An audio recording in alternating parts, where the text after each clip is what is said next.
Okay, well, listen, I appreciate you coming in. Are you normally up at this hour, I imagine, since you're going to school and the like, so this isn't early for you? No, that's not early for me at all. But how about, you normally don't have cameras, I imagine, in your eye when you live your day-to-day life. Yeah. Yeah, okay. Well, listen, I want to tell you, I'm the movie critic here, the film critic here, and I really like Diary of a Wimpy Kid. I was a bit surprised. I didn't know what to expect. I was not familiar with the books. So I wanted to start off with you and just ask the basic question of, how does a kid from Bothell end up in Hollywood?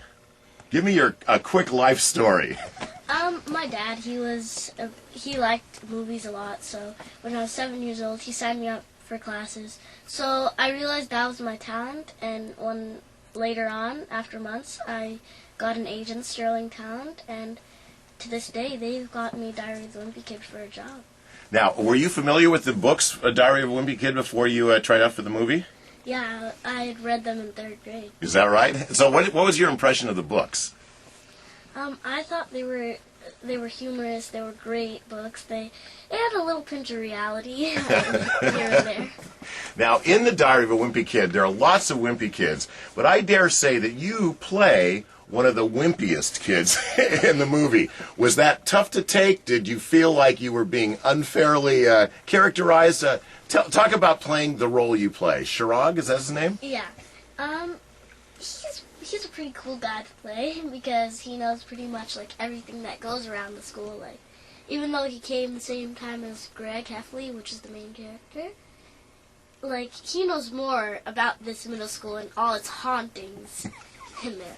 Yeah, it's true. You may be the smallest, but you're also one of the smartest, I think, in the movie.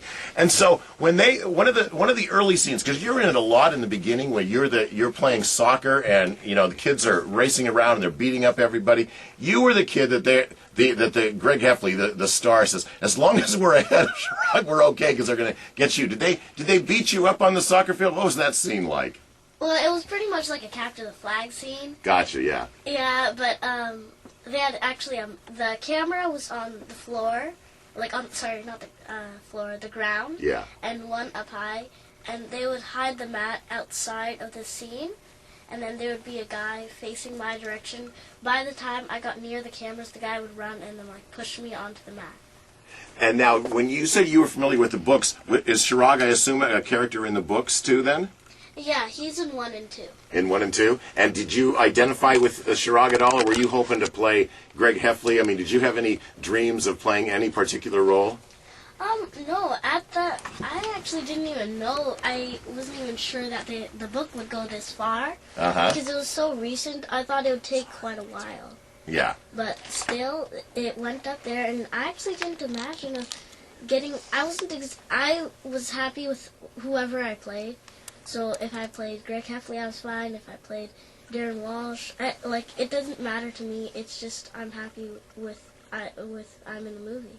And you get, I assume that you've seen the movie with an audience. Yes. So you get a lot of laughs. You get a lot of jokes, especially in the first part of the movie. What does that feel like when you're in the audience and you're watching yourself and people laughing at your character? I don't know. It feels a little awkward. It's just it's quite funny because I'm right there from the movie, and then everybody in the theater over here just watches and laughs. So it's a little awkward but confusing, but still it's good. Aren't you proud that people are laughing at your performance? Yeah, I'm proud. Okay. Now here's a crucial question. This is basically my sense of the Diary of a Wimpy Kid is that it's a book and a movie about the humiliations of middle school. Are you in middle school? No, I'm in 5th grade, but I still have a couple of months left till I go there. Well, after seeing this movie, are you filled with fear and loathing, dread of what life is like in the middle school? Yeah, my sister's in middle school, so I know a little experience from that and playing the part. So, yeah, I'm a little bit prepared for it. This is sort of like a preparation time for the real thing. That's now so you've just gone to elementary school at this point. Do you see any parallels between the terrors of middle school and anything in your life in elementary school, or do you think they're completely different animals? I think they're completely different. Just way off.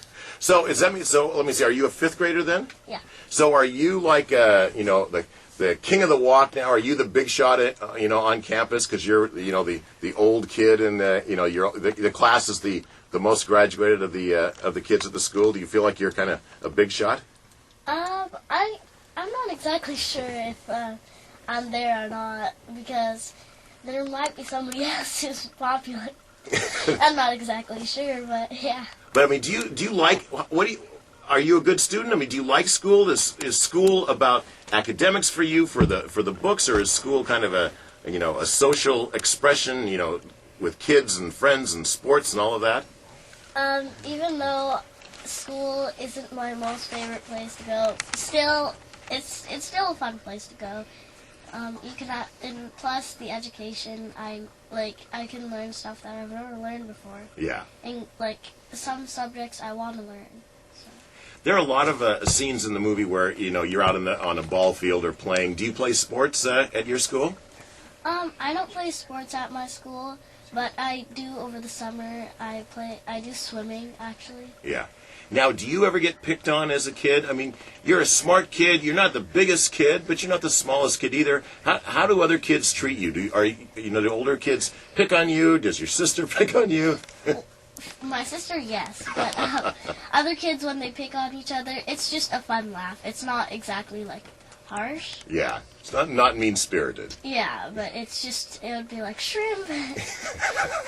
Do you have a nickname, Shrimp?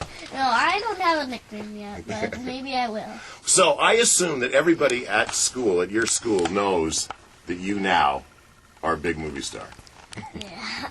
Have you done like a sort of a lecture or a sort of a autograph signing at your school? Have there been special screenings of the movie for your classmates? One time it was in the beginning of the year. They actually, our principal had decided that because we have a theme each year, and I believe this one was reaching goals. Uh-huh. And they represented me, and they said that my goal was to get to the top, and to try my best and get into a movie, and I'd gotten there, so they used me there. And then we had our music teacher had done this winter concert for singing, so I was pretty much like the narrator because each song had pretty much a memo into it. So yeah. I would say those. That's good. So how are you 11? Yeah. Are you big for your age? Are you about right? Are you small for your age? Where do you fit in the size scale? I'm smaller than most of the kids. If we're reading a book and they say the cabin was 4 foot, my math teacher would call me up there and say, "Karan, go up to the wall and see how tall you are. Are you bigger or smaller than it?" And did you do that with good spirit, or were you humiliated? No, I wasn't humiliated. I like being the smallest. You did? Well, that's good. Now, I want to go back. So if you're 11 and you're now doing a big Hollywood movie, how nervous are you? Do you forget lines? Do you have to, because I know you have to repeat a lot of things when you do a movie. What's it like for you as an actor on the set? Well, it gets a little tense when the camera's right next to your face. So microphone? Yeah, I had never been used to it, so I messed up on some of my lines because I was just a little stressed out that a camera was so close to me. Yeah. So I didn't want to mess up anything that I did. I want to make the director happy.